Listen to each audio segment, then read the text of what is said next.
Hello everyone. I am Ronelle Pabellan. I hope everyone is having a great day. Welcome in our class, The Teacher and the School Curriculum. Before we start, I would like to acknowledge our esteemed professor, Dr. Rochelle Lozano, for this wonderful experience. We are Group 8, and with me is Madam Mary Grace Benitez, Sir Ian Clark Concepcion, Honorable Kagawad Marlo Ligan, and Sir Christian Peter Tahuran.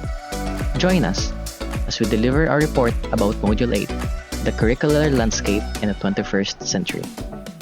A dramatic technological revolution ushered the 21st century. We live in a society that has become diverse, globalized, complex, and media-saturated. Current education breaks the mold that we know of in the past. It has to be flexible, creative, challenging, and complex. Module 8 makes students aware of the current landscape in the curriculum and the skills that the curriculum has to develop. Classmates, Doc Lozano ma'am, please sit back and relax and learn with us as we deliver our reports. Allow me to start with Module 8.1, the curricular landscapes in the classroom. Nowadays, the world has shrunk because of technology.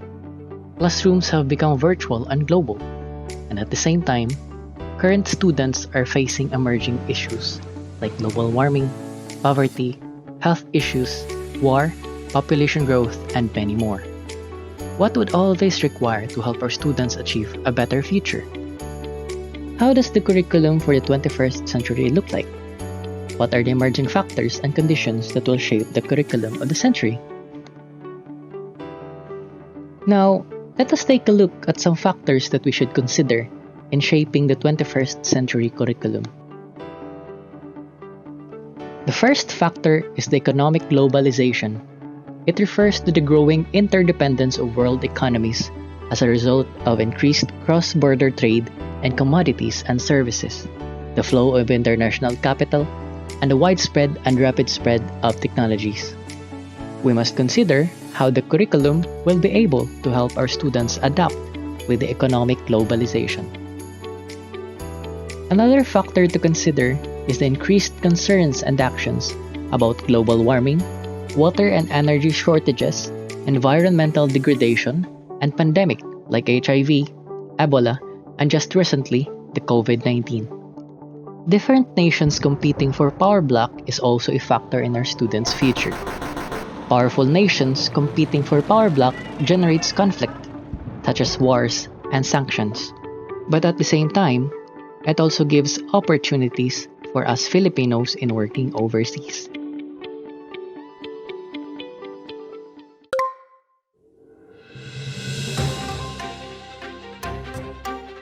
All these issues need a curriculum that will address global solutions to environmental problems, environmental sustainability, cultural diversity, global conflicts, technology revolutions, and science breakthroughs. Thus, an interactive approach to curriculum is absolutely necessary. There should be unity in core academic subjects where life and career skills are included. Curriculum includes interdisciplinary themes, development of essential skills for modern pedagogies and technologies. The curriculum incorporates higher-order thinking skills, multiple intelligences, technology and multimedia, and multiple literacies of the 21st century skills. The 21st century curriculum includes innovation skills, information and media, and ICT literacy. The curriculum for the century should inspire and challenge both the teacher and the learner. These are some of the characteristics of this curriculum. It is a curriculum that provides appropriate knowledge, skills, and values to face the future. It is a curriculum that is based on knowledge drawn from research. It is a curriculum that is a product of consultative and collaborative development process. And finally, it is a curriculum that supports excellence and equity for all learners.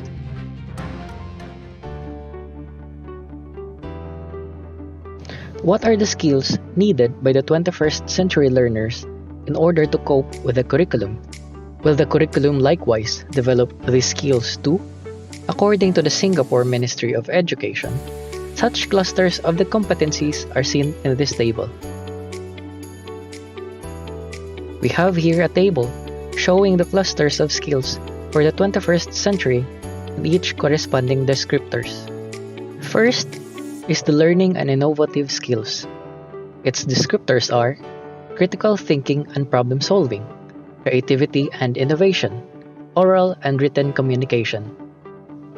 Second is the knowledge, information, media and technology literacy skills. Its descriptors are content mastery, information literacy, media literacy, and ICT literacy. Life skills. Its descriptors are flexibility and adaptability, initiative and self-direction, teamwork and collaboration, social and cross-cultural skills, productivity and accountability, leadership and responsibility. Last of the clusters is the citizenship skill. Its descriptors are valuing of diversity, global awareness, environmental awareness, and values, ethics, and professionalism. On the other hand, Howard Gardner, from his book 5 Minds of the Future, sees that the frames of thinking which would help in the development of thinking skills. Each frame of thinking is attributed to the types of mind the learner has to use in order to survive the future. This table shows the 5 frames of thinking according to the book of Howard Gardner, with its descriptions. The first frame of thinking is the disciplined mind. It makes use of the ways of thinking necessary for the major scholarly work and profession. Second frame of thinking is the synthesizing mind. According to the book, it selects crucial information from the voluminous amounts available, processing such information in ways that make sense to self and others. Third is the creating mind. It goes beyond existing knowledge, poses new questions, offers new solutions. Next is the respectful mind. It sympathetically and constructively adjusts to individual differences. And the last of the 5 frames of thinking is the ethical mind. According to Howard Gardner, it considers one's role as a citizen consistently and strives toward good work and good citizenship. Lastly, Tony Wagner, in his book The Global Achievement Gap, mentioned the 7 survival skills for the 21st century curriculum. In the book, Tony Wagner mentioned the survival skills needed for the 21st century, and these are the following: critical thinking and problem solving, collaboration across networks and leading by influence, agility and adaptability, initiative and entrepreneurship, effective oral and analyzing information, accessing and analyzing information, curiosity and imagination. Thank you for listening. Please welcome our next reporter, Madam Mary Grace Benitez. Good afternoon, Doc. Fellow classmates, to proceed with our lesson proper, allow me to give an overview of the curricular landscape of the 21st century. While the curriculum incorporates higher order thinking skills, multiple intelligences, technology and multimedia, and multiple literacies of the 21st century skills, the 21st century curriculum includes innovation skills, information and media, and ICT literacy. When we say Education 4.0, it does include online assessments, robotics, artificial intelligence or the AI, big data, virtual reality or the VR, augmented reality or the AR, and virtual environments as tools to replace the clumsy old procedures of obsolete conventional education through creativity and student centricity, where personalization is key. Albert Einstein once said, "Insanity is doing the same thing over and over again and expecting a different result." A mental set is where you persist in approaching a problem in a way that has worked in the past but is clearly not working now. To proceed with our desired learning objectives, first, explain what is Education 4.0 in the school curriculum. Second, discuss ways of implementing Education 4.0. As our takeoff, let us answer the following questions. First, what is Education 4.0? Well, Education 4.0 is a technique of learning that is connected with the Fourth Industrial Revolution and focuses on transforming the future of education through advanced technology and automation. Smart technology, artificial intelligence, and robotics are part of this industrial revolution. In other words, Education 4.0 is transforming the future of education through advanced technology. Second, what learning outcomes are expected to be realized in Education 4.0? The curriculum and learning outcomes focus on complex 21st century skills including problem solving, critical thinking, creativity, people management, teamwork and collaboration, emotional intelligence, judgment and decision-making, service orientation, negotiation, and cognitive flexibility. In other words, Education 4.0 is about evolving with the times, and for higher education institutions, this means understanding what is required of their future. Third, which skills must students be taught? First, complex problem solving. Second, critical thinking. Third, creativity. Fourth, people management. Fifth, coordinating with others. Simply, these are skills demanded by the Industrial Revolution 4.0. Sixth, emotional intelligence. Seventh, judgment and decision making. Eighth, service orientation. Ninth, negotiation. 10th, cognitive flexibility. Allow me to define the following terms. Complex problem solving. Well, complex problem solving is a collection of self-regulated psychological processes and activities necessary in dynamic environments to achieve ill-defined goals that cannot be reached by routine actions. For example, complex problem solving is a series of observations and informed decisions used to find and implement a solution to a problem. While critical thinking is self-guided, self-disciplined thinking which attempts to reason at the highest level of quality in a fair-minded way.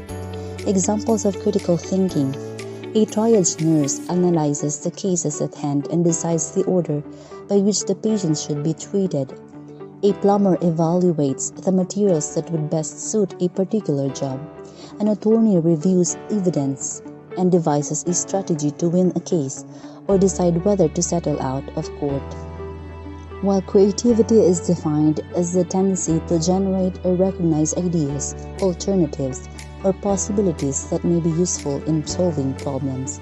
In other words, to be creative is to be innovative, imaginative.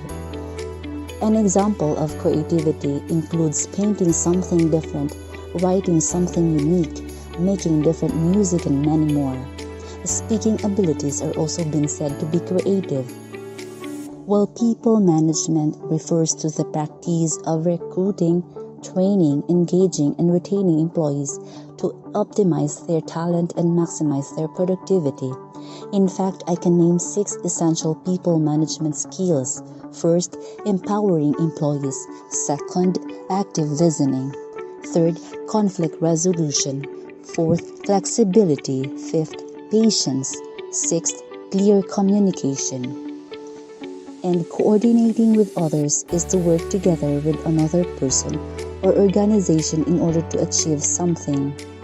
One basic example is that coordination skills often help teams conduct meetings effectively. For example, a manager with coordination skills can set up meetings that are of optimal times for employees or can report operational inefficiencies and other problems in a timely manner. While emotional intelligence, otherwise known as emotional quotient or EQ, is the ability to understand, use, and manage your own emotions in positive ways to relieve stress, communicate effectively, empathize with others, overcome challenges, and diffuse conflict. In other words, highly emotionally intelligent people use emotions to help direct their attention and think critically to achieve their goals. For example, feeling angry helps people negotiate, and an emotionally intelligent person may listen to anger music before negotiating a salary raise. While judgment and decision-making concerns normative, descriptive, and perspective analysis of human judgment and decisions. A rule of thumb is an example of heuristic. We say heuristic, we mean involving or serving as an aid to learning, discovery, or problem solving by experimental and especially trial and error methods. Such a rule saves the person time and energy when making a decision. Service orientation, on the other hand, is the ability and desire to anticipate, recognize, and meet others' needs, sometimes even before those needs are articulated. For example, this might include things like listening to the customer to better understand their needs, understanding the available services and products and making recommendations, understanding the customer's right, and working to protect them. While negotiation is a strategic discussion that involves two or more parties that resolves an issue in a way that each party finds acceptable. Negotiating a job offer, asking for a raise, making the case for a budget increase, buying and selling property or equipment, and closing a sale with customer are just a few examples of the many deals you might be involved in. While cognitive flexibility refers to the ability to switch between thinking about two different concepts or to think about multiple concepts simultaneously. You shift your body to change direction. You also shift your car into a new lane to avoid danger. You can also learn to shift your thinking process to become more adaptable to the situation at hand. Well, this is a prime example of a cognitive flexibility, sometimes known as cognitive shifting. Cognitive flexibility is all about your brain's ability to adapt to new, changing, or unplanned events. Still part of our takeoff, which should be the points of emphasis in the curriculum to align to Education 4.0, is an answer. Creativity is the foundation of Education 4.0. It emphasizes the need to prepare students to take on challenges head-on. What learning content should be Education 4.0 centered on? Education 4.0 is a desired approach to learning that aligns itself with the emerging fourth industrial revolution. This industrial revolution focuses on smart technology, artificial intelligence, and robotics, all of which now impact our daily lives. Lastly, which current curricular practices, particularly in teaching and assessing methods and techniques, must be modified to respond to the demands of the times? Is an answer. Practicing educators, both administrators and classroom instructors, must be directly involved in successful curriculum revision processes. It is obvious then, therefore, that the curriculum must meet the needs and current demands of the culture, the society, the expectations of the population. Once again, thank you for listening. Thank you, Dr. Rochelle Rosano, for this opportunity. My pleasure. Yours truly, Mary Grace Benitez. Hello everyone, good day. My name is Clark Concepcion, and our topic for today is about curricular modification in basic education during and post-pandemic. So our desired learning outcomes is to explain curriculum changes introduced in basic education to address learning-related problems brought about by the pandemic, and to identify the different modes of teaching delivery during and post-COVID-19 pandemic. So, our content focus, the statement above suggests trimming down curriculum to the most essential for effective learning. When curriculum is focused on essentials, the inch-deep, mile-wide teaching approach is avoided. The teacher is the most essential to a point of mastery. Thus, less become more. There is less to teach because of the focus on the most essential, and as a consequence, learners master the lesson. In this period of COVID-19 crisis, the Department of Education came up with the most essential learning competencies, or the MELCS. The most essential learning competencies, or MELCs, a part of this Basic Education Learning Continuity Plan, or BELCP, is a 60% reduction of learning competencies found in the K-12 curriculum guide from 14,171 competencies listed in the K-12 curriculum guide to 5,689 most essential learning competencies. So one common problem that teachers meet is an overcrowded curriculum. There is so much to cover that teachers tend to do mile-wide, inch-deep teaching. The reduction of the number of competencies may lead to more focused teaching. Teaching should focus on essentials, or the key to success is doing less, according to Wall Street Journal 2018. Make teaching simple. American executive designer technologist John Meda says, the first principle of simplicity is reduce. The reduction of learning competencies to the most essential is the thing surely welcomed by both teachers and students. So moving along, various curriculum delivery modes.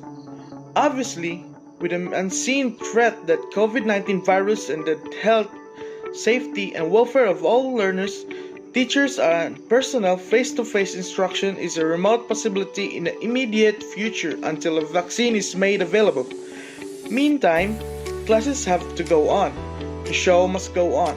This time, not only the usual brick-and-mortar classrooms, the traditional in-classroom setup, but in the learners' homes in the virtual classrooms. Delivery mode is contextualized in the depends learning continuity plan. Since schools and communities are differently situated, the choice of the learning delivery modality of schools will depend on the local COVID-19 situation as well as access to certain learning plans. The various curriculum delivery modes include: number 1, online learning; 2, alternative delivery mode; 3, distance learning; 4, homeschooling; and 5, alternative learning system. The DepEd explains that online learning is only one of the delivery modes among all others. In this new learning environment, the DepEd directed its field units to determine the most appropriate combinations or strategies of learning delivery for every locality, taking equity concerns into consideration. It is wise that schools consider valid concerns related to online learning raised by stakeholders. Most of these concerns are connectivity and accessibility, lack of or poor internet connection in schools, access for teachers and students, availability of equipment such as computers, smartphones, printers, and both teachers and students. Now, alternative delivery mode, or ADM, refers to the non-traditional education program recognized by the Department of Education, which applies a flexible learning philosophy and curricular delivery program that includes non-formal and informal sources of knowledge and skills. There are accredited ADMs. First, Modified in School and Off-School Approach, or MISOSA. Second, Enhanced Instructional Management by Parents, Community, and Teachers, or E-Impact, for primary education. This alternative modality was developed to address the problems of seasonal absence of learners and congested classroom in schools. Now, there's distance learning modes for education include delivery of educational content online, digitally, or through radio or television. There used to be school in the air. In this COVID-19 crisis, the Philippine government offered government-run television and radio stations as platform for delivering lessons. Homeschooling is another flexible learning option recognized by DepEd. In fact, this is not only a stopgap solution in times of crisis based on the policy guidelines released by DepEd. Homeschooling provides learners with access to formal education while staying in and out of the school environment. It is meant for learners in unique circumstances such as illness, frequent travel, special educational needs, and other similar contexts. Authorized parents, guardians, or tutors take the place of teachers as learning facilitators and are given flexibility in learning, delivery, scheduling, assessment, and creation of learning resources. To enroll children in homeschool program, parents or guardians should do so through a public school, through a private school that had been in a permit to offer a homeschool program or through homeschool providers, which are learning centers or institutions that provide homeschooling. Homeschooling is not the same as home-based schooling. It is much more than using the home as a setting for schooling. So last, Alternative Learning System or ALS. ALS is a parallel learning system in the Philippines that provides a practical option to existing formal instruction. When one cannot access formal education in schools, ALS is an alternative or substitute. ALS includes both the non-formal and informal source of knowledge and skills. There are two major programs on ALS that are being implemented by the Department of Education through the Bureau of Alternative Learning System or BALS. One of the basic literacy program and other is the continuing education program. Accreditation and equivalency or A&E, both programs are modular and flexible. This means that learning can take place anytime and any place depending on the convenience and availability of the learners. That's all for today, thank you. That's all for today, thank you. That's all for today, thank you. That's all for today, thank you. Hello everyone, I hope everybody's doing good and doing fine as we deliver our report today. Today's discussion is the curriculum response of higher education for teacher education amid the pandemic and beyond. At the end of the discussion, we decide to identify the implications of the occurrence of COVID-19 pandemic to teacher education curriculum. Second, propose adjustments to the curriculum during pandemic. And lastly, we can identify ways and means to address the curriculum vis-a-vis the situation that prevails during the pandemic. The post-COVID-19 global health crisis has resulted to unprecedented challenges economically, socially, politically, all over the world. More than just a health crisis, it has resulted to an educational crisis. When lockdown and enhanced community quarantines were declared across the world and in the Philippines, educational institutions were unprepared in how to establish academic continuity since students cannot anymore report to the university. Continuing the academic engagement has been a challenge for teachers and students. To ensure continuity in learning, higher education institutions resorted to online learning. However, the shift to online mode of delivery has caused problems in terms of access and connectivity. Further analysis reveals that the difficulty in shifting to online modality is the unpreparedness of teachers to shift to flexible modality as the syllabus and learning activities are geared toward traditional face-to-face delivery.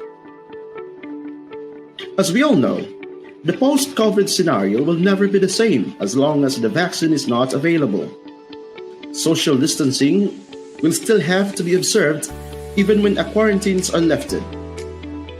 Gathering of large crowds would still be discouraged, especially in public areas. That is why traditional classroom face-to-face delivery will pose a risk for contamination. In other words, the new normal will soon pervade in the areas of business, commerce, industry, and education. Thus, universities and educational institutions have to prepare for the new normal in teaching delivery and ensure academic continuity amid and beyond pandemic.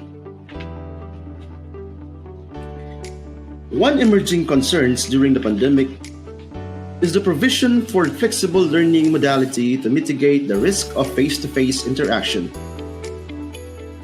With the shift to flexible teaching and learning modality is the provision for a flexible curriculum.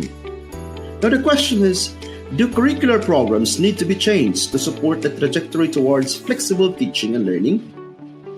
In our country, Philippines, the standard written curricula are anchored on the program's standards and guidelines of the different disciplines as recommended by the Commission on Higher Education or CHED.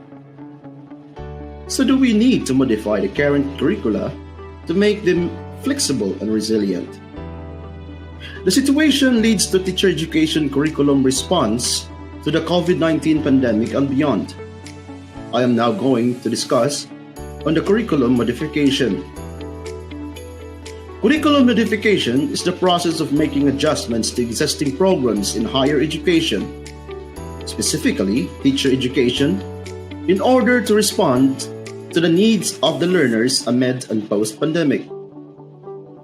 First is focusing on the essentials, mapping the needed and enduring outcomes in the recommended and written curriculum. The challenge during the pandemic is how to create a balance between relevant basic competencies for the students to acquire and the teacher's desire to achieve the entire outcomes of the curriculum. To solve this challenge, the teacher needs to revisit the existing curriculum and analyze the outcomes of the program of course. The mapping of the course outcomes should be done to determine the needed and the enduring outcomes and which outcomes should be emphasized. Needed outcomes are the desired knowledge, skills, and values that are required to learn higher concepts. They are defined as competencies that learners need for continuation to subsequent level of concept. They are considered as prerequisite competencies. On the other hand, enduring outcomes are competencies that are necessary not just for succeeding in a certain topic, but are useful beyond in single unit or study.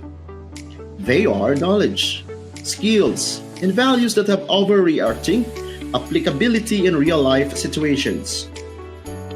In curriculum modification, enduring outcomes can be given emphasis.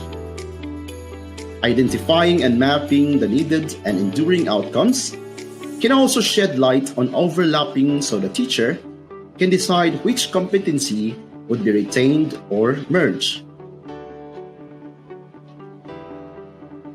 Here are two examples of outcomes taken from the sample syllabus in Art Appreciation, a course in the general education curriculum in higher education.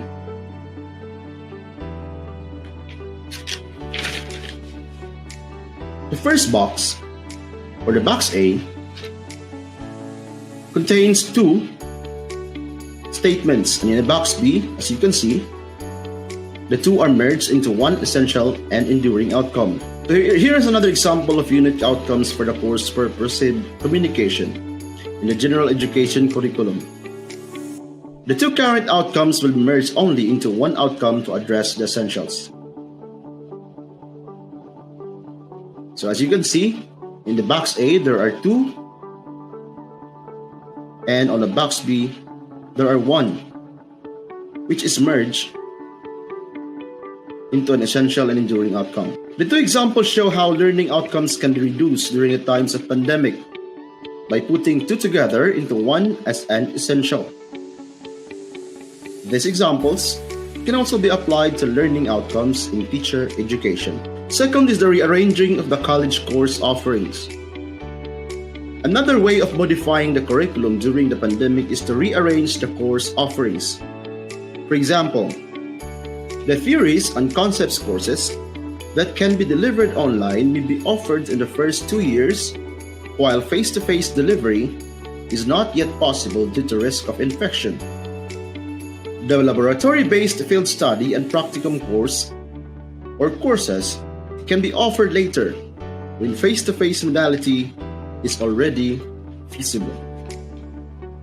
Third is the offering of elective or cognate courses that relate to the pandemic.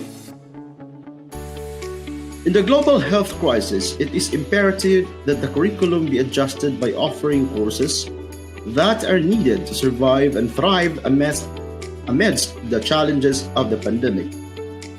Some of the proposed elective courses that are deemed essential, especially in the teacher education program, are the following: change management, disaster risk management, flexible learning and teaching strategies, resilient education, alternative assessment, remote teaching, health and mental wellness, instructional materials, development for blended instruction, active learning principles and practices, and the psychosocial support during crisis. Another way of modifying the curriculum and ensuring learning continuity during the pandemic is the implementation of multiple learning delivery modalities.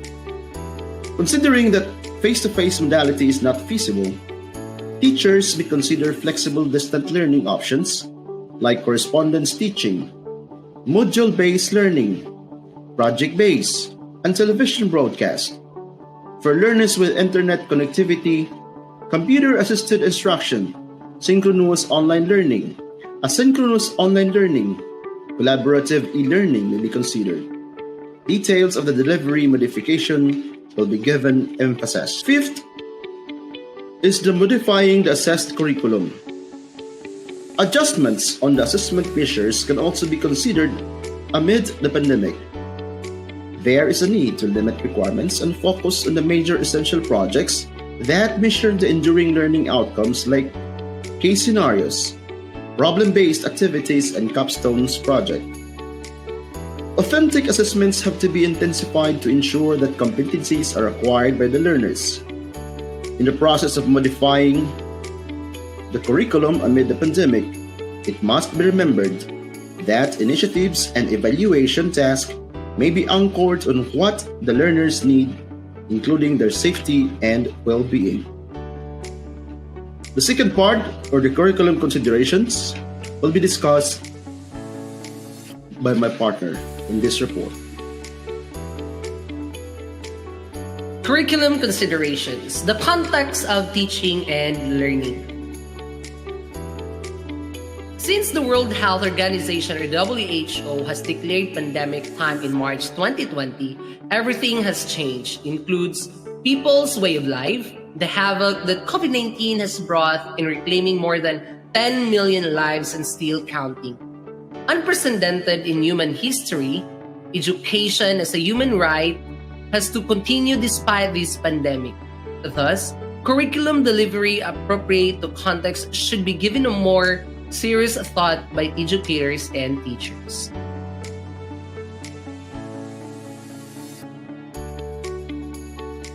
In continuation of the context, based on the initial scientific studies, COVID-19 is a rare disease. Nature of the virus. The WHO, which is caused by a new virus, by the nature issued fundamental guidelines for everybody to follow to avoid its contamination and transmission. And these are: number 1, wash hands frequently with soap and water. Avoid touching the eyes, nose, and mouth with unwashed hands. Number 2, wear face mask. This will provide a personal protection that no droplets due to coughing or talking of a transmitter will be passed onto another person. Number 3, keep distance. Social distancing or keeping away from another person at least 1 meter away will break the circuit of transmission. Number 4, practice health etiquette. When coughing, cover your mouth or cough in your sleeves, not on the person in front of you. Number 5, do exercise. Physical exercise, whether indoor or outdoor, when allowed is recommended. And number 6, eat healthy food that will build the immune system. So, the general health protocols includes a stay at home, keep distance, wash hands, and wear mask. With the fundamental rules given above, face-to-face classes are almost impossible. Thus, the usual classroom scenario can never be the same during this time. Schools are open, but faculty and students are not allowed to report physically to work at the height of pandemic. Although the protocols are calibrated as days goes on, the current education and perhaps the future new normal shall happen anytime, any place, and anywhere in education. The learners and the teachers. Like all learners, college students are diverse in reference, their readiness to learn under the pandemic. Teacher education institutions are spread all over the country, and there are more than 1,200 of these institutions. Before the pandemic, students come from diverse backgrounds based on geographical location, economic status, schools in attendance, universities and small or local, and many more. Likewise, the teachers are also coming from similar contexts, because of this diversity, it can be said that to shift from face-to-face to online or flexible learning may be difficult for both the learners and the teachers. Thus, the choice of delivery must be appropriate to the condition. Number 3 is the appropriate teaching delivery during the time of pandemic and beyond. So what kind of teaching delivery may be appropriate for the learners and teachers' context? This is a difficult question to answer because there are several factors to consider aside from the learners and teachers. Below are examples of the delivery modes which may be utilized for flexible learning relative to students and teachers with the availability of internet connectivity as a major factor to implement flexible teaching and learning. What kind of teaching delivery can be used if the students and teachers have? So these are the 3 columns: the no internet connectivity, the limited internet connectivity, and the excellent internet connectivity. For the students and teachers with no access or no internet connectivity, they can use printed self-learning modules or learning packets which are distributed through means that will follow social distancing, can be picked up from strategic distribution centers. And number 2, in places with no risk of COVID-19, a group of not more than 10 students may be meet face-to-face, but health protocols should be followed. Social distancing, use of face masks, wash hands often, and others. So, for the students and teachers with limited internet connectivity, asynchronous learning, a teaching delivery where students are doing their work independently based on what has been instructed online by the teachers, or they can access online learning at different times. This will allow flexibility in the learner's schedule. They can learn on their own pace. So, another example of this is students are provided with learning materials or packets which may be either be printed, recorded tutorials, and also open educational resources or the OERs will be provided. And for the teachers and students with excellent internet connectivity, synchronous learning, real-time teaching and learning using online platforms like Zoom, Facebook, Messenger, Google Meet, or Google Classroom. This is also called remote learning. So the teacher prepares an instructional guide like a lesson plan where most of the delivery will be lecture and demonstration. It is similar to whole class instruction. There is a very little interaction at the end of the session through a question and answer. And synchronous learning can also be followed up after the asynchronous learning. So to sum up, teacher education curriculum responds to the pandemic in many ways. Some strategies used to modify curriculum to address the crisis for education of pre-service teachers to continue its implementation and are focusing on the essentials. Number 2, rearranging of the college course offerings. Number 3, offering of elective or cognate courses. Number 4, modifying the taught curriculum. And number 5, modifying the assessed curriculum. Further, in the process of modification curriculum, considerations should include number 1, context of teaching and learning. Number 2, the learners and the teachers, and 3, appropriate teaching delivery. So that would be all. Good afternoon. We cannot thank you enough, Dr. Rochelle Lozano, for the knowledge you have imparted us, both offline and online. Truly, you are the epitome of the school and the curriculum. We hope that this is not the end of our class, but the beginning of our journey with you as our future mentor. To our classmates who became our friends and comrades, thank you. We would also like to acknowledge the efforts of my team, Mr. Ronelle Pabellan, for his insurmountable hard work, and the involvement of Mr. Marlo Ligan, Mr. Clark Concepcion, and Mr. Christian Peter Tahuran. All the sweat you put together to realize this presentation, technology anyway made it happen. All these things were made possible under his guidance. Lord, thank you. Yours truly, Mary Grace Benitez.